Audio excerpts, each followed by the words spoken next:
नमस्तुभ्यम। हर हर महादेव। दोस्तों, आप सभी लोग जानते हैं कि 2 सितंबर 2024 सोमवार को पड़ रही है भाद्रपद मास की सोमवती अमावस्या तिथि, जो बहुत ही खास है।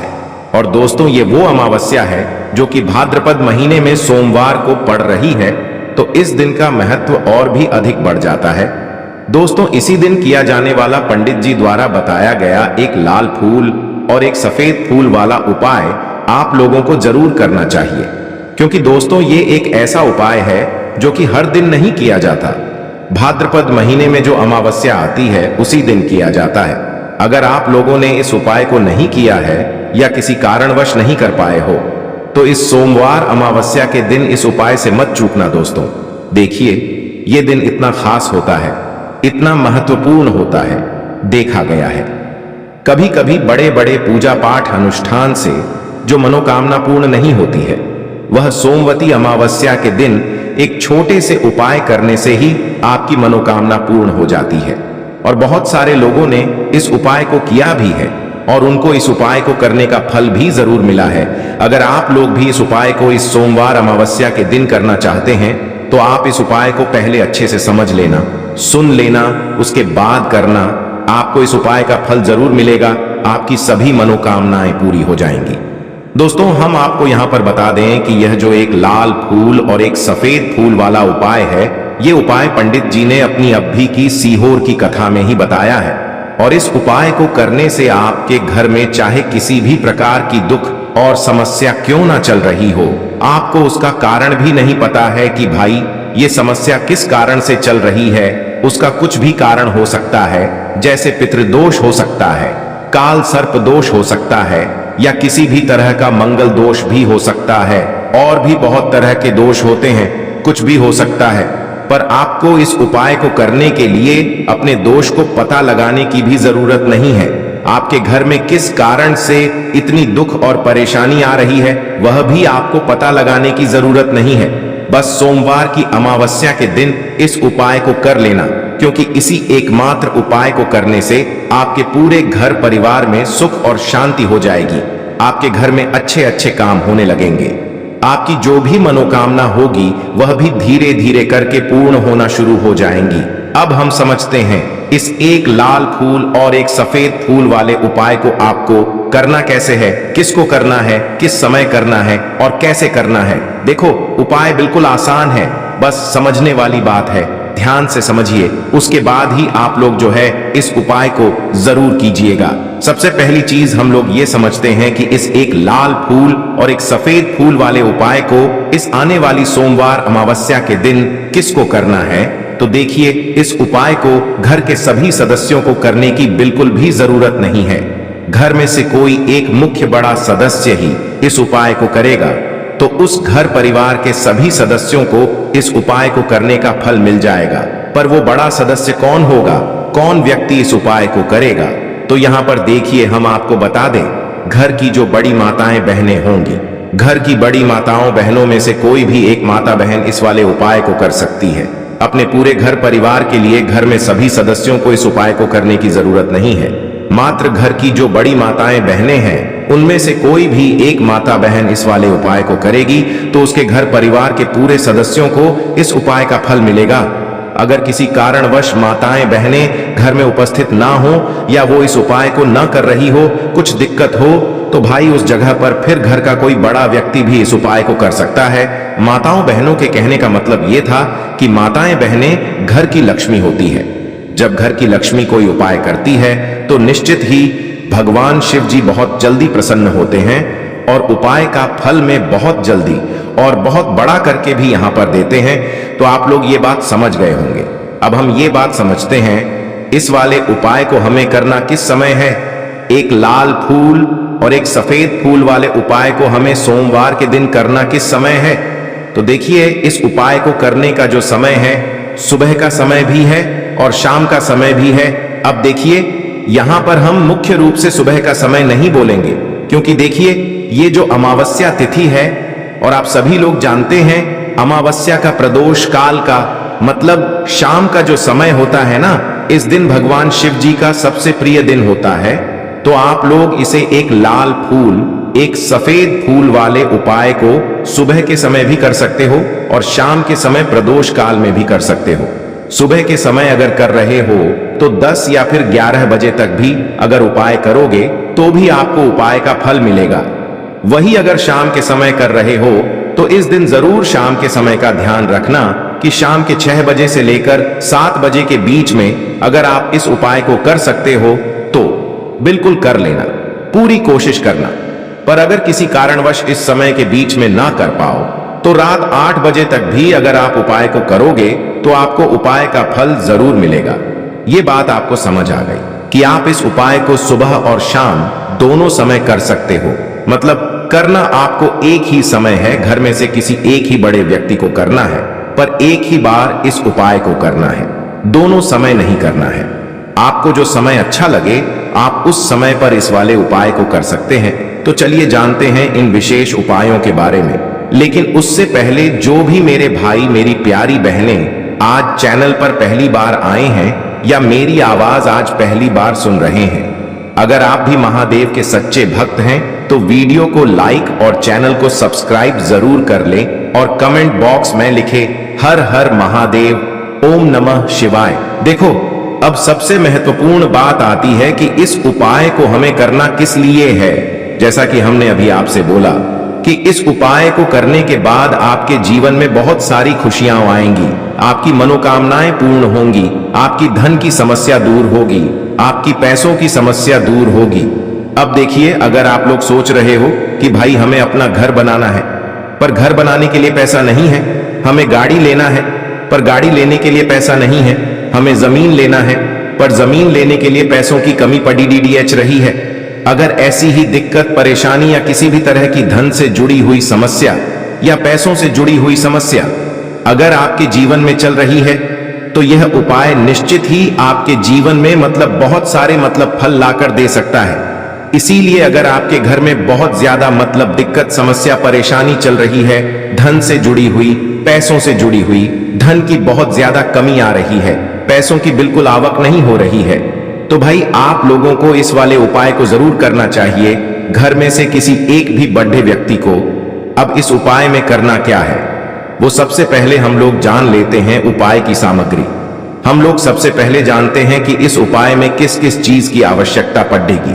तो देखिए, उपाय का नाम तो एक लाल फूल और एक सफेद फूल वाला उपाय है, पर इस उपाय में कुल मिलाकर 4 सामग्री हमें लगने वाली है, जो कि पंडित जी ने खुद सीहोर वाली कथा में बताया है। और जो हम आपको उपाय बताते हैं वो पंडित जी द्वारा बताए गए होते हैं, अलग से हम कुछ भी नहीं बताते हैं। तो यहां पर हम लोग समझते हैं कि इस उपाय की सामग्री क्या है।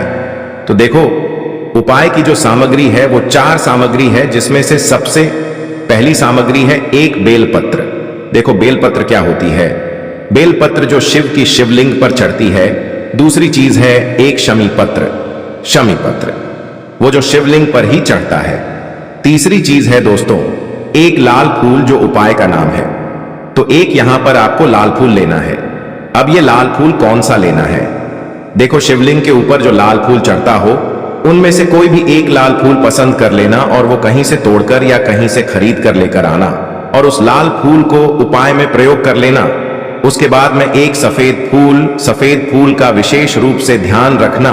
जो सफेद फूल शिवलिंग पर चढ़ता हो सिर्फ वही सफेद फूल लेकर आना, इसके अलावा कुछ मत लेकर आना, लेकिन केतकी का मत लेना। तो एक एक मात्रा में ही आपको ये चारों सामग्री चाहिए। एक बेलपत्र, एक शमी पत्र, एक लाल फूल और एक सफेद फूल। ये चारों सामग्री आप लोग तैयार करके रख लें। प्रदोष काल में या सुबह के समय जब भी आप इस उपाय को कर रहे हैं, जैसे ही आपके उपाय की सामग्री तैयार हो जाती है तो क्या हम सीधा उपाय को करने के लिए इन चारों सामग्री को लेकर उपाय करने के लिए जा सकते हैं? नहीं, तो यहां पर आपको इस बात का ध्यान रखना है कि हम भगवान शिव जी को प्रसन्न करने के लिए तो जा रहे हैं, हम अपनी मनोकामना को पूर्ण करवाने के लिए तो जा रहे हैं, पर हमें यह दर्शाना बिल्कुल भी नहीं है कि हम सिर्फ अपने फायदे के लिए भगवान शिव जी के मंदिर में आए हैं। इसलिए हम इस उपाय को करने के साथ में भगवान शिव जी की पूजन अर्चना के लिए कुछ सामग्री भी जरूर लेकर जाएंगे। जैसे कि सुबह के समय अगर आप उपाय को कर रहे हो इस एक लाल फूल और एक सफेद फूल वाले उपाय को, तो भाई सुबह के समय आपको एक लोटा जल लेकर जाना है। जो लोग प्रतिदिन शिव जी के मंदिर जाते हैं, पूजन अर्चना करते हैं, जल चढ़ाते हैं, फूल बेलपत्र सब कुछ चढ़ाते हैं, भाई वो अपनी पूजन अर्चना वैसी की वैसी ही करना। बाकी जो सिर्फ उपाय को करने के लिए जा रहा है, जो कुछ भी लेकर नहीं जा रहा है, उसे कम से कम एक लोटा जल अपने घर से जरूर भर कर लेकर जाना। अगर आप उपाय को कर रहे हो, है ना, क्योंकि इस वाले उपाय को आप भगवान शिव जी की पूजन अर्चना करने के बाद ही करना। वहीं अगर बात करें शाम के समय की, अगर कोई व्यक्ति शाम के समय प्रदोष काल में इस वाले उपाय को कर रहा है, तो भाई आपको मात्र एक घी का दीपक तैयार करना है। ये बात हम हमेशा बोलते हैं, शाम के समय प्रदोष काल में कोई कर रहे हो ना, तो दीपक का विशेष महत्व होता है। अमावस्या के दिन का प्रदोष काल में जो भी व्यक्ति दीपक जलाता है ना भगवान शिव जी के मंदिर में, भाई उसके जीवन से सारी दुख और परेशानियां भी दूर होती हैं। तो भाई इस दिन दीपक का विशेष रूप से ध्यान रखना आप लोग। अगर आप इस उपाय को शाम के समय प्रदोष काल में कर रहे हो, है ना, ये जो दीपक आप लोग लोगे, ये आटे का लोगे। जो आटा आप गूंद दोगे उसके अंदर कुछ भी मत डालना, मात्र सादा आटा लगाकर उसे तैयार कर लेना और एक मीडियम साइज का दीपक तैयार कर लेना। वो दीपक ना ज्यादा छोटा हो ना ज्यादा बड्ढा हो, है ना। उसके बाद में दीपक आपका तैयार हो जाए तो इसके अंदर जो बत्ती रखोगे वो गोल बत्ती रखोगे। देखो गोल बत्ती भी दो तरह की होगी, एक बाजार की और एक घर वाली। तो कोशिश करना अपने घर में जो रुई रखी हुई है उस रुई से आप लोग एक गोल बत्ती अपने ही हाथों से बनाओ। उपाय का फल अच्छा मिलता है। भगवान शिव जी जल्दी प्रसन्न होते हैं जब हम किसी भी उपाय को अपने हाथों से परिश्रम करके तैयार करते हैं। तो आपको उस दीपक के अंदर एक गोल बत्ती रख देनी है। इसके अंदर जो चीज आप लोग डालोगे वो डालोगे, लोगे वो डालोगे। शुद्ध देसी गाय का घी, इस बात का विशेष रूप से ध्यान रखना, शुद्ध देसी गाय का घी ही डालना है, तेल वगैरह नहीं। आज के दिन तो मत डालना, अमावस्या के दिन, क्योंकि भगवान शिव जी का सबसे प्रिय दिन और प्रिय समय पर हम लोग इस वाले उपाय को कर रहे हैं। तो थोड़ा सा शुद्ध देसी गाय का घी इतना डालना कि वो दीपक कुछ समय तक चल सके ना। बाजार वाला मिलावटी घी डालना, न भैंस का घी डालना। शुद्ध देसी गाय का घी आपको ढूंढने में थोड़ी मतलब मेहनत लगेगी और महंगा भी मिलेगा, पर गाय के घी से भगवान शिव जी प्रसन्न होते हैं और उसी शुद्ध देसी गाय की घी से घर में बरकत भी बनी रहती है और हमारे घर में सुख शांति भी बनी रहती है। इसलिए इस शुद्ध देसी गाय का घी को अपने घर में हमेशा रखा करो। वो भगवान शिव जी के कार्यों में भी उपयोग में आता है और उपायों में भी हम लोग प्रयोग कर सकते हैं। तो यहां पर आपकी सारी तैयारियां हो चुकी हैं। उपाय को करते समय शुद्धता का विशेष रूप से ध्यान रखिएगा। सुबह कर रहे हो तो भाई सुबह तो आपको स्नान करना ही करना है। बाकी शाम को कर रहे हो तो शाम को मात्र हाथ मुंह धोकर भी आप लोग इस वाले उपाय को कर सकते हो। कोई दिक्कत वाली बात नहीं है भाई। उपाय की पूरी सामग्री तैयार करके और पूजन सामग्री लेकर आपको भगवान शिव जी के मंदिर पहुंचना है, जो आपके घर के पास में हो, जहां पर शिवलिंग विराजित हो, शिवालय हो, वहां पर आप लोगों को पहुंचना है। और जैसे ही आप भगवान शिव जी के मंदिर में पहुंचते हो, वहां जाकर ही उपाय शुरू नहीं करना है। पहले आपको भगवान शिव जी की पूजन अर्चना करना है। पूजन अर्चना कैसे करोगे? सुबह के समय गए हो तो एक लोटा जल वगैरह जो भी पूजन सामग्री लेकर गए हो, उससे पहले पूजन सामग्री आप लोग मतलब पूजन भगवान शिव जी की कर लो। जो व्यक्ति सिर्फ एक लोटा जल लेकर गए हैं, वो शिव जी की शिवलिंग पर मात्र एक लोटा जल एक धारा से धीरे धीरे करके चढ़ा लो, है ना। अपनी पूजन अर्चना आप लोग जो हैं पूरी कर लो पहले। उसी के बाद अगर आप शाम के समय कर रहे हो तो पहले जाकर बैठना है भगवान शिव जी के शिवलिंग के पास में। आप जो दीपक तैयार करके लेकर आए हो, उस दीपक को पहले जलाना है। ये जो दीपक आप लोग जलाओगे ना, ये किसी और की माचिस से मत जलाना, अपनी ही माचिस अपने ही घर से लेकर आना और इस दीपक को अपने ही माचिस से जलाना। अगर आपने मंदिर की माचिस या किसी और की माचिस ले ली इस उपाय को करने में, इस उपाय का फल उस व्यक्ति को भी थोड़ा बहुत मिल जाएगा। इस बात का ध्यान रखना, अपने घर से अपनी ही माचिस लेकर जाना और इस दीपक को जलाना। दीपक को जलाने के बाद भगवान शिव जी की शिवलिंग के पास में रख देना। शिवलिंग के इतना पास में मत रखना कि भगवान शिव जी को आंच लगे, थोड़ी सी दूरी बनाकर ही जो है इस दीपक को शिवलिंग के पास में आप लोग रख दीजिएगा। अब जैसे ही आपकी पूजन अर्चना हो जाती है, भगवान शिव जी के शिवलिंग के सामने या आसपास कहीं पर भी बैठ जाइए उपाय को करने के लिए। और उपाय को करने से पहले आप लोग अपनी वह चारों पूजन सामग्री निकाल लीजिए। उपाय की जो सामग्री है वो निकाल लीजिए और भगवान शिव जी के शिवलिंग के ऊपर एक माता अशोक सुंदरी जी का स्थान देख लीजिए। माता अशोक सुंदर जी का जो स्थान होता है वो जलाधारी के ऊपर होता है, जलाधारी के बिल्कुल बीचों बीच में होता है। आप लोगों ने देखा भी होगा शिवलिंग की जलाधारी होती है, जलाधारी के बिल्कुल बीचों बीच का जो स्थान होगा वो माता अशोक सुंदर जी का स्थान होगा, क्योंकि यहीं पर हमें ये जो है उपाय को करना है। सबसे पहली चीज, अब हम उपाय को करना शुरू करते हैं। आप सबसे पहले अपनी एक बेलपत्र उठा लो।